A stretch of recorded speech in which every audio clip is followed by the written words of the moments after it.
Hello, I'm Bill LeMay, and thank you for watching Community Matters. We hope you'll continue to watch as we discuss issues facing our community and provide you with the resources and information needed to find solutions.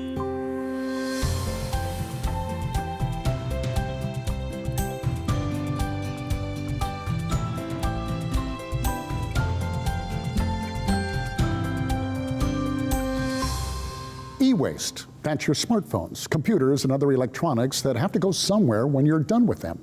Hopefully it doesn't end up in our landfills because electronic waste can be toxic and dangerous. That's where Larry Herst comes in. He created Triangle Ecycling, a company in Durham that is a win-win for our environment and for high school kids preparing for a future in information technology. So first, let's take a look. Let's take a tour of the facility. Well, Larry, it's good to see you. I mean, what a remarkable place. Tell us a little bit about Triangle Ecycling. Well, we are a nonprofit here in Durham. We recycle, refurbish computers. We do it as part of an educational program working with the Durham Public Schools, and we work with large companies, small companies, individuals that have computers that are ready for recycling. Well, how did this all come to be? Because this was a thought you had, what, about 6 years ago? Yeah.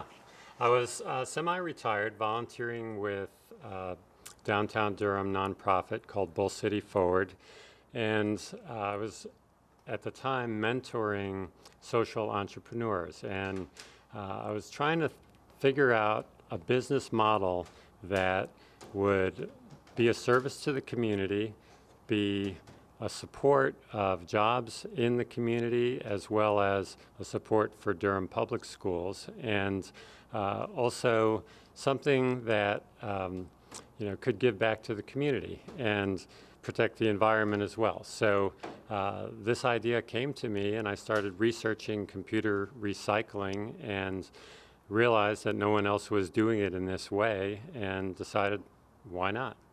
Well, you found your niche, and then you got involved with the school system. Can you give us a kind of an idea of what the process is? Sure. Well, in terms of the computer recycling process, my goal is to go out and market mainly to businesses that have computers that are anywhere from 3 to 6 years old, because those are the kind of computers that can be used in our educational lab and ultimately refurbished and either donated to local charities. We have a giving program for any Durham-based charity that works with children in education, or sold locally to help bridge the digital divide, or we have an e-commerce site that we sell computers on in order to help support our program. All right, now you're kind of the first guy people come in contact with. I mean, when it comes to donating a computer, dropping it off, or having somebody pick it up, it's you. Yes, I'm the point of contact where people come in, and then from there I determine where it goes to be refurbished or stays here with me. Well, how do you do that? For instance, behind you, there's a big pile of computers. How do you decide that it's going to be refurbished or, go to e-cycling?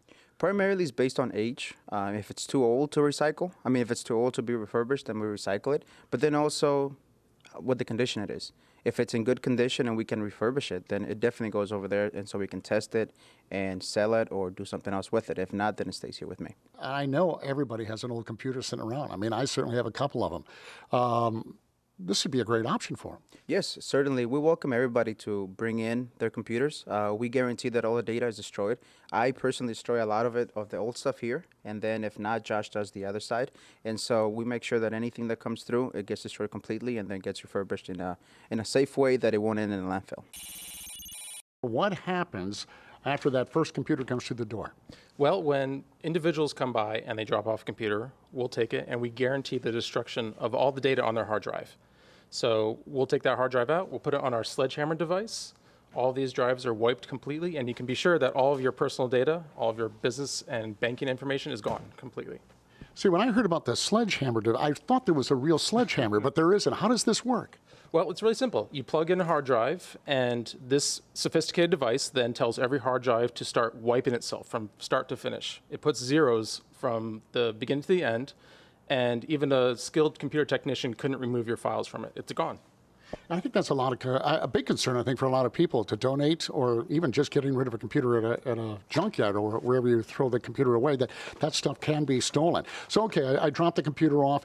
I'm assured that my information is not going to be stolen or found by anybody. What happens next? Who decides whether it's recycled or whether it goes to one of the techs?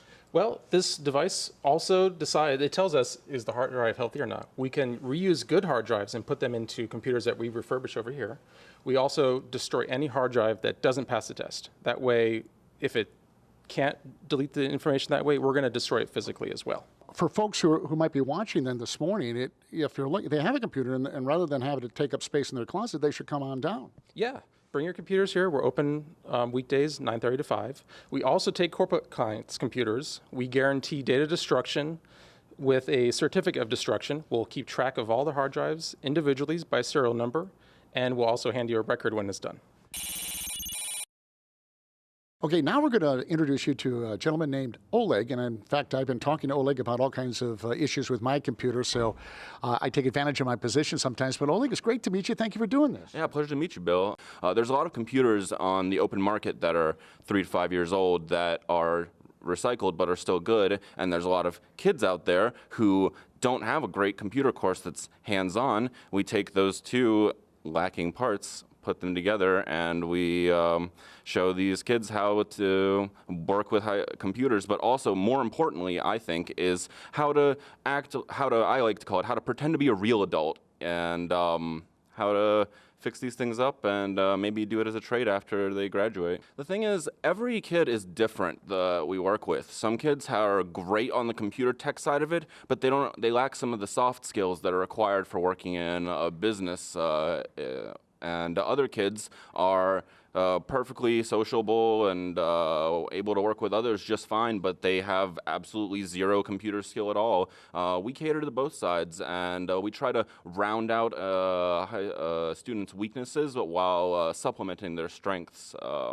And it's worked out phenomenally. Like, we have had basically no bad experiences with the kids we've worked with. They've all come leaps and bounds in the time we've worked with them, and it's quite satisfying, especially with the two that are my coworkers right now, to see, think back to when they were little 10th graders and to see them now as real adults processing and helping other interns learn, to see that come full circle, to see what used to be a high school intern teaching a current high school intern is a really gratifying experience. Honestly, this is my dream job.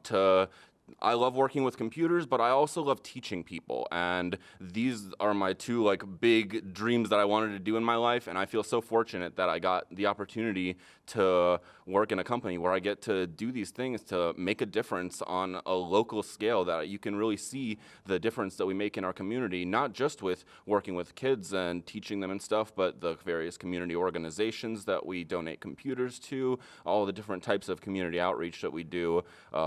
It all makes a big difference in our local community. Larry, thank you so much for the tour. And what a group of people, amazing folks. Thank you very much. I appreciate it. Stick around, because coming up, we'll be back in the studio with Rick Schaldall with the Durham Public Schools.